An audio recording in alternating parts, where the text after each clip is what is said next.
Durou mais de 8 horas o sequestro do avião da VASP que fazia a rota Porto Velho, Rio de Janeiro.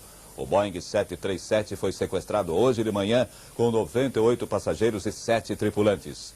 O sequestrador matou a tiros durante o voo o copiloto do avião, Salvador Evangelista. 2 outros tripulantes também foram feridos. O avião saiu de Porto Velho, Rondônia, hoje de madrugada com destino ao Rio de Janeiro. Fez escalas em Cuiabá, Brasília e Goiânia antes de chegar a Belo Horizonte, pouco antes das 11 horas da manhã. 20 minutos depois da decolagem de Belo Horizonte, começou o sequestro. O sequestrador invadiu a cabine de comando do avião. A tripulação tentou reagir e o copiloto foi morto a tiros. 2 outros tripulantes também foram baleados. Depois, o avião foi desviado de volta a Brasília, sobrevoou a cidade e seguiu para Goiânia, onde o Boeing 737 aterrissou. O avião da VASP chegou a Belo Horizonte às 10 da manhã. Foi reabastecido no aeroporto de Confins. 68 pessoas embarcaram. Às 11 da manhã, o superintendente do aeroporto recebeu a informação de que havia situação de emergência no avião. A Polícia Federal foi acionada, mas o aeroporto continuou funcionando normalmente durante todo o dia. O primeiro aviso de que o Boeing da VASP tinha sido sequestrado foi dado ao controle da torre do aeroporto de Brasília. Desde o começo da tarde, o aeroporto de Brasília foi ocupado por policiais, militares e jornalistas. No céu estava o motivo. O Boeing da VASP, sequestrado, sobrevoava a cidade. Atrás dele, à distância, acompanhava um caça Mirage da FAB. Tudo foi preparado para uma eventual negociação com sequestradores ou mesmo um possível resgate. Equipes especializadas examinavam aviões iguais ao sequestrado para terem ideia de como agir se o 737 descesse mesmo e houvesse necessidade. Até aquele momento não se sabia ao certo o que acontecia no avião. Toda a movimentação era acompanhada pelo Sindacta, Centro de Controle de Voos do Ministério da Aeronáutica. Os radares do Sindacta rastreavam um Boeing que acabou seguindo mesmo para a capital de Goiás. A Polícia Federal, que estava no aeroporto de Brasília, também seguiu para Goiânia neste avião da Força Aérea Brasileira. O presidente Sarney se manteve informado de todas as notícias sobre o Boeing sequestrado. O presidente José Sarney soube do sequestro do avião da VASP no final da manhã, pouco antes do almoço, através do ministro-chefe do Serviço Nacional de Informações, general Ivan de Souza Mendes. A partir daí, ele ficou em contato permanente com o SNI e com o coordenador da Operação Anti-Sequestro, o ministro da Aeronáutica, Brigadeiro Moreira Lima. Só no final da tarde, o presidente voltou aqui ao Palácio do Planalto e se reuniu com os chamados ministros da Casa, o general Ivan e os ministros-chefes do Gabinete Civil, Ronaldo Costa Couto, e do Gabinete Militar, General Bain Madeni. O ministro-chefe do Gabinete Civil, Ronaldo Costa Couto, teve um motivo especial para acompanhar com atenção o sequestro. O irmão do ministro, Francisco Couto, era um dos 98 passageiros do avião sequestrado. Ele viajava para o Rio. Também estavam no avião 2 vice-presidentes da Vale do Rio Doce Nacional e Internacional, Bernardo Spiegel e José Clóvis Ditzel.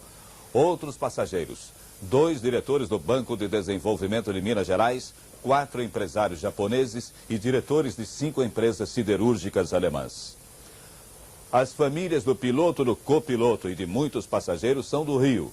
Desde cedo, parentes e amigos dos passageiros do avião sequestrado estiveram no aeroporto internacional. No aeroporto internacional do Rio, muitos parentes e amigos dos passageiros do avião sequestrado passaram o dia no balcão da VASP. Os funcionários da empresa informavam que o avião estava retido em Goiânia e pediam que os parentes aguardassem notícias em casa. Algumas pessoas passaram mal e precisaram de atendimento médico.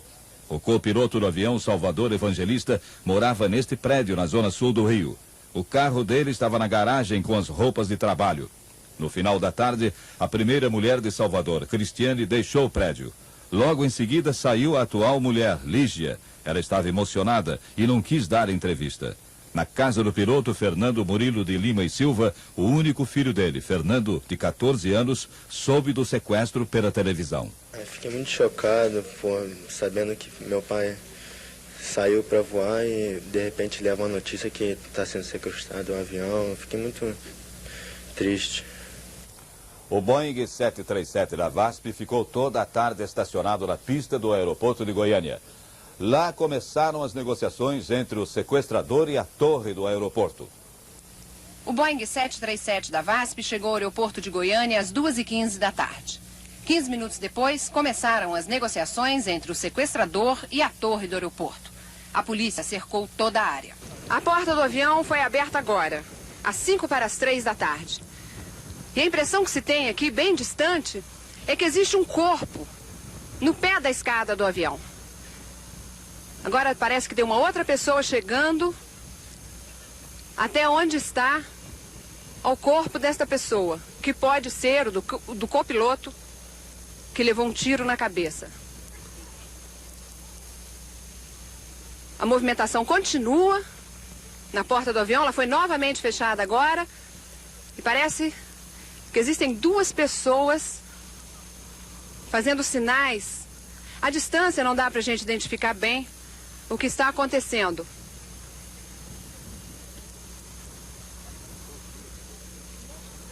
Agora sim, parece que tem um corpo sendo carregado por duas pessoas. Neste momento, a pessoa que foi retirada do avião, que parece ferida, está sendo carregada numa maca. E a ambulância já está ali, à espera para receber a pessoa que foi ferida. Assim que as vítimas foram retiradas, soldados do exército, fortemente armados, começaram a cercar o avião. Eles pretendiam invadir o Boeing. Mas quando o sequestrador viu a polícia se aproximar, ele exigiu que os soldados fossem retirados da pista imediatamente. E o avião ficou isolado mais uma vez. O Boeing 737 da VASP continuou parado na cabeceira da pista do aeroporto. Mas as negociações continuaram. Os contatos entre o sequestrador, a polícia e as autoridades estão sendo feitos através da torre de comunicação do aeroporto. O copiloto Salvador Evangelista foi morto com um tiro na cabeça. O engenheiro de voo Gilberto Renhe foi ferido na perna e o comandante de bordo, Ronaldo Dias, foi ferido com um tiro na orelha. No início da noite, a direção do Hospital Santa Genoveva informou que Gilberto Renhe e Ronaldo Dias foram operados e estão fora de perigo. No início da noite, o comandante do Boeing convenceu o sequestrador a voltar para Brasília no avião Bandeirante. O Bandeirante foi estacionado ao lado do Boeing. O sequestrador saiu do avião com 2 tripulantes. Houve troca de tiros. E atenção, agora há pouco em Goiânia, o diretor-geral da Polícia Federal, Romeu Tuma, deu uma entrevista para contar o desfecho do sequestro. Ele disse que o sequestrador saiu do avião para entrar no Bandeirante, acompanhado do comandante Murilo, do Boeing. De repente, o sequestrador deu um tiro na perna do comandante e saiu rolando e atirando por baixo do avião. Acabou sendo atingido e ficou muito ferido. O delegado Romeu Tuma disse ainda que o sequestrador está internado no hospital de Goiânia. Informou também que o objetivo do sequestrador era ir até Brasília e jogar o avião em cima de um prédio público, o que demonstra que ele é um doente mental. Um dos passageiros contou agora há pouco um dos momentos do sequestro do avião. A única coisa que eu acho que tem de ser relatada é a calma do comandante, que eu acho que ele foi o grande responsável por tudo ter corrido razoavelmente bem. O sequestrador do Boeing é Raimundo Nonato Alves da Conceição, maranhense, de 28 anos. Ele está sendo operado neste momento no Hospital Santa Genoveva, em Goiânia. Todos os passageiros já estão no hotel em Goiânia e voltam para os seus estados amanhã.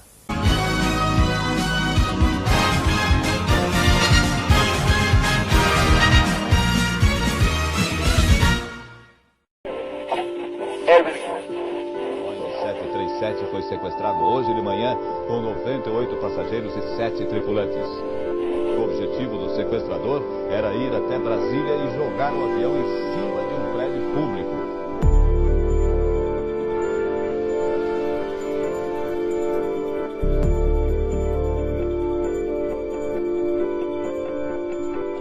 Esse Raimundo foi um funcionário da Mendes Júnior, no Iraque, e ele era tratorista. Uma pessoa que estava em desespero, tinha talvez o princípio de julgar um avião lá em Brasília. E achava que ele ter sido mandado embora, a culpa disso era do presidente da República, que na época era o Sarney. Ele queria matar o Sarney, e o jeito que ele achou de matar o Sarney foi desse jeito. Nós saímos aqui de Belo Horizonte, era 10 e pouco, era por Rio, era mais ou menos uma hora de viagem. Era muito simples para entrar armado, todo mundo podia entrar armado, como esse rapaz entrou armado, né?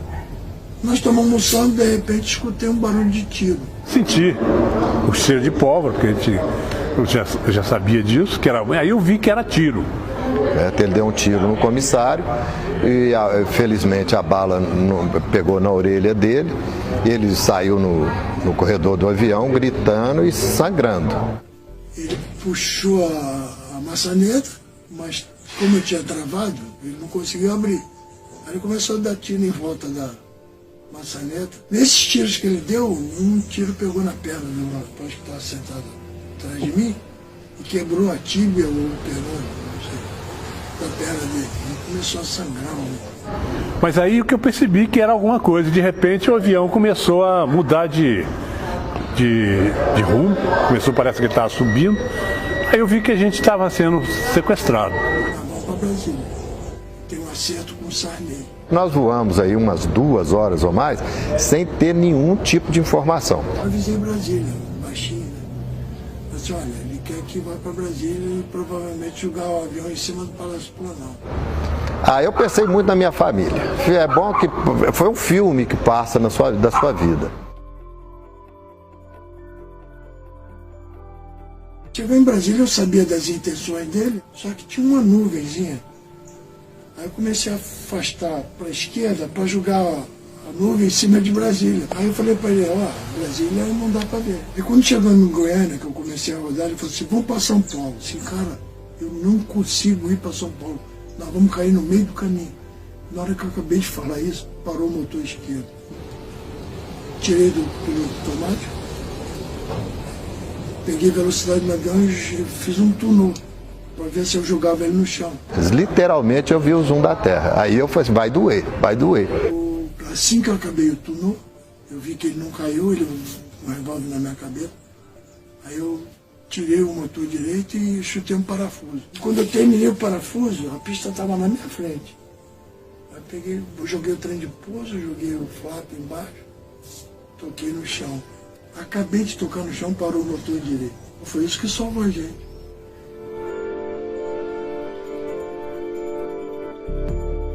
Aí começou uma negociação com policiais e ele queria que o avião voltasse para ir para Brasília.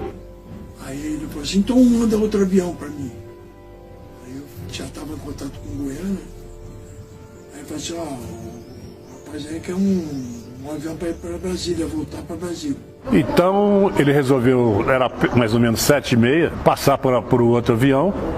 Então saiu o comandante na frente, ele com o revólver atrás, e ele botou uma comissária e um comissário do lado dele para proteger ele na hora que ele saísse do avião e passasse por um campo que estava minado de soldados, da aeronáutica, Polícia Federal, para entrar no outro avião.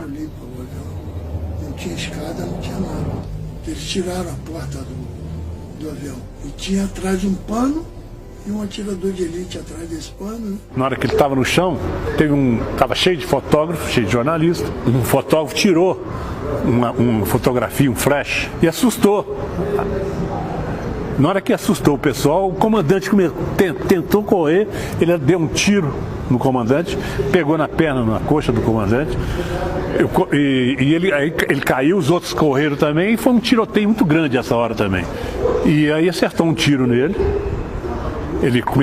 Eu vi ele arrastando assim no chão e veio aí eles conseguiram pegá-lo.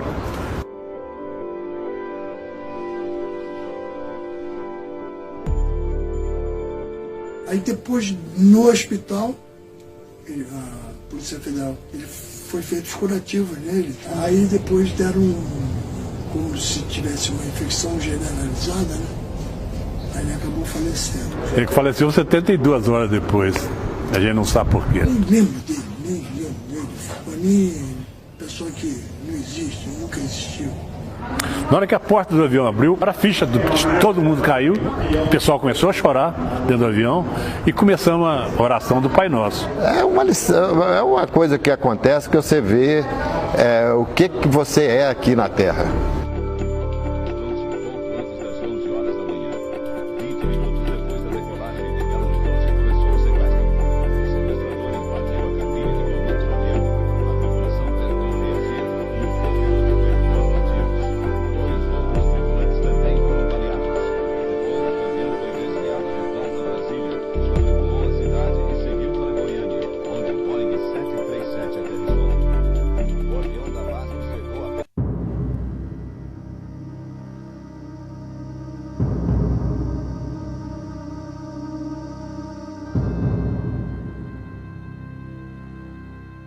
viajava muito e via os bastidores dos aeroportos. O pessoal carregando mala, o pessoal limpando o avião. Então a minha curiosidade era saber se essas pessoas que trabalham nos bastidores, se elas já tinham viajado de avião ou simplesmente entrado em um avião. Então a ideia inicial era fazer esse documentário. E eu encontrei um amigo, historiador, e ele me perguntou, pô, por que você não inclui no documentário o caso do sequestro do avião? E eu conhecia o caso, mas não lembrava, como ninguém lembra no Brasil. Hoje em dia, se você lembrar, se você imaginar que qualquer criança de 10 anos de idade sabe o que aconteceu no dia 11 de setembro de 2001, no caso das Torres Gêmeas, ninguém lembra que no Brasil, 13 anos antes, no dia 29 de setembro de 88, tinha tido um caso de sequestro de avião, que a intenção era jogar o avião no Palácio do Planalto, para matar o presidente da República. O Boeing 737 foi sequestrado hoje de manhã com 98 passageiros e 7 tripulantes. Ele simplesmente queria fazer justiça matando o Sarney, porque ele culpava o Sarney por ser responsável pela derrota dele, pela miséria que ele estava passando. O Boeing 737 da VASP chegou ao aeroporto de Goiânia às 2h15 da tarde. 15 minutos depois, começaram as negociações entre o sequestrador e a torre do aeroporto. Eu descobri que a própria CIA, depois do caso do 11 de setembro nos Estados Unidos, ela chegou à conclusão de que o Al-Qaeda se baseou nesse caso do Brasil na década de 1980 para o atentado que eles fizeram nas Torres Gêmeas e no Pentágono.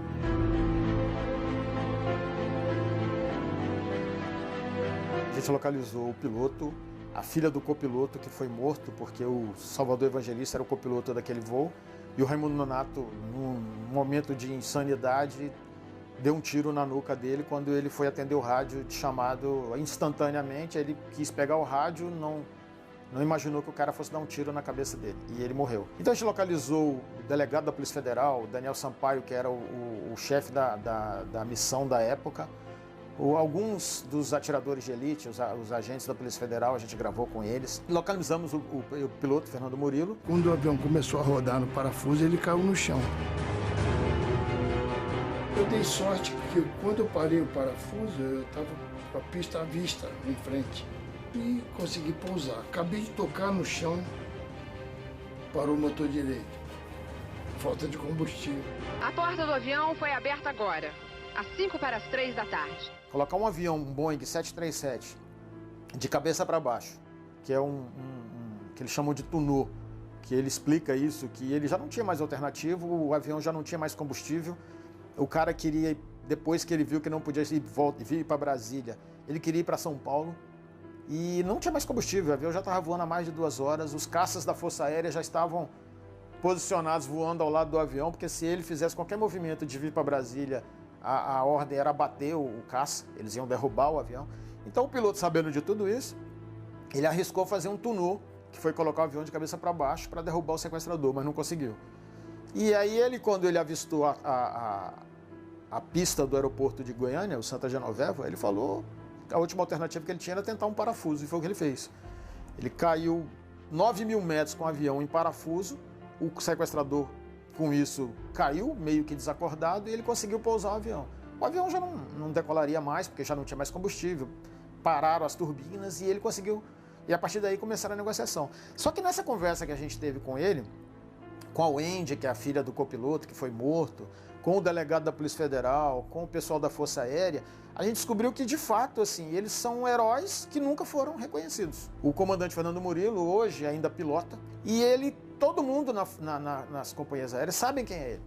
Mas o povo brasileiro não sabe, ninguém conhece a história dele. E a gente achou que seria legal fazer uma história não simplesmente para contar o caso, mas como homenagem a eles. Saiu o tiroteiro, o exército avançou. Atravessei a cerca e cheguei junto. Aí nesse momento bati o flash, o soldado levantou o fuzil e não matou ele ali. Imagina só, quase 100 pessoas saindo de dentro da aeronave apavoradas. Eu acredito que esse filme ele vai chegar nas grandes telas, inclusive repercutir internacionalmente, e vão perceber que se tivessem dado mais atenção para o que aconteceu no Brasil em 1988, que é o caso do filme, talvez não tivesse ocorrido o que aconteceu no dia 11 de setembro de 2001. Porque a partir daquele momento de 2001 é que os aviões passaram a ter portas blindadas, os detectores de metais passaram a funcionar definitivamente, com mais rigor, as malas passaram a ser vistoriadas. Quando, na verdade, já poderia estar acontecendo isso desde 88, quando aconteceu o caso no Brasil.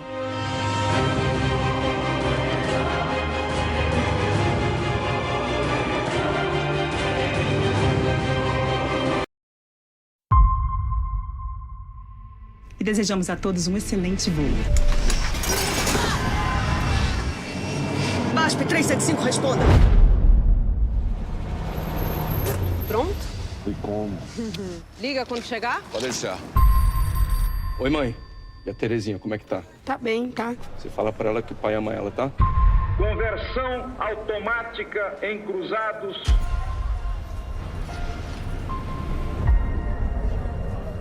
Aliás, tô sentindo falta de você lá em casa, hein? Damos boas-vindas a bordo do Boeing 737-200 para o voo 375 com destino ao aeroporto do Galeão, Rio de Janeiro. Senhores passageiros, aqui é o comandante Murilo. Sejam bem-vindos ao voo VASP 375. Previsão de turbulência durante o nosso voo. Isso aqui é um sequestro! Todo mundo quieto! Bora pra Brasília! Capitão. Peluzia. VASP 375, destino Rio de Janeiro. Alterou a proa pra Brasília. Vai matar aquele filho da puta do Sarney! Jogar o avião no Palácio do Planalto? O voo VASP 375 foi sequestrado com mais de 100 passageiros a bordo. Nós não podemos divulgar as motivações desse sequestrador. Imagine o escândalo que isso poderia gerar. Nosso trabalho aqui é proteger a nação. Olha, eu quero um avião cercado. 105 pessoas que estão naquele avião também fazem parte da nação, capitão. Não tem como pousar.